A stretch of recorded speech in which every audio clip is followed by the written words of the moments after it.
40s, early 50s, more and more people moved into the area up there, into the Hollywood Hills. They complained that it was broad daylight at 2 o'clock in the morning. That's why they had to take all those light bulbs.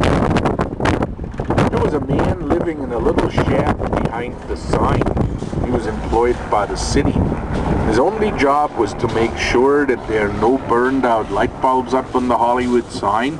And he did this job for over 23 years. Remember, I told you the sign is closed now. One reason is suicides. Another reason is vandalism. Because over the years, people did a lot of strange things to the Hollywood sign. For example, during the legalizing drugs campaign in the late 1970s, somebody changed the sign into Hollyweed. When Hope was in town in the mid-80s, somebody changed the sign to Hollywood. During the Iran-Contra affair, somebody covered up the H, and the sign read Hollywood because of Oliver North. So people did a lot of strange things to the sign, and that's the main reason why it's closed now. To the right is the Hollywood High School. The Hollywood High School was built in 1904. And over the years, a lot of famous people attended the school, like Jason Robards, James Garner, Carol Burnett, Natalie Wood, Stephanie Powers, Lorna Turner, Brandy, Ricky and David Nelson, and John Ritter. John Ritter was the president of the student body here at Hollywood High. All the sports teams at Hollywood High are called the Sheiks, in honor of Rudolph Valentino and his famous movie, The Sheik. There's a very famous actor in Hollywood, Brad Pitt. Just a second, in front of us to the right, we'll see El Pollo.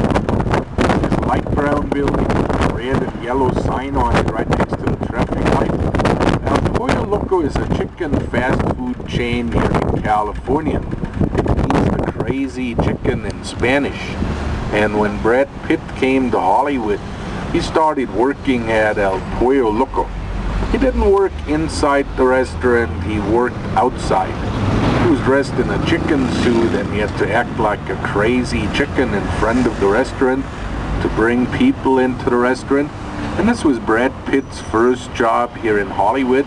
And I think this has to be the biggest success story in Hollywood. Within 6 years, from crazy chicken to sexiest man alive, I'm sure nobody else beats this.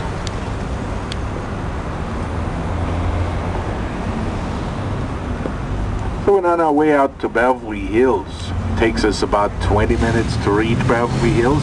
On our way out there, I tell you a little bit about Beverly Hills. Beverly Hills is owned by Edward Doheny. Edward Doheny was the founder of the Unicab 76 gas station. You see here all across the western part of the United States. He was digging for oil in Beverly Hills. But by 1919, all his oil wells were dry, so he decided to parcel his land and sell it. Edward Doheny was friends with very famous silent screen stars, and he asked them if they want to buy land in Beverly Hills. Those were the first two celebrities that owned the house in Beverly Hills. Today, Beverly Hills is an independent city. It's not part of Los Angeles. It has its own mayor, its own police department, and very important for the Los Angeles area, its own water supply, and the population of Beverly Hills is 40,000 people. And only 5% of these 40,000 people are actually movie stars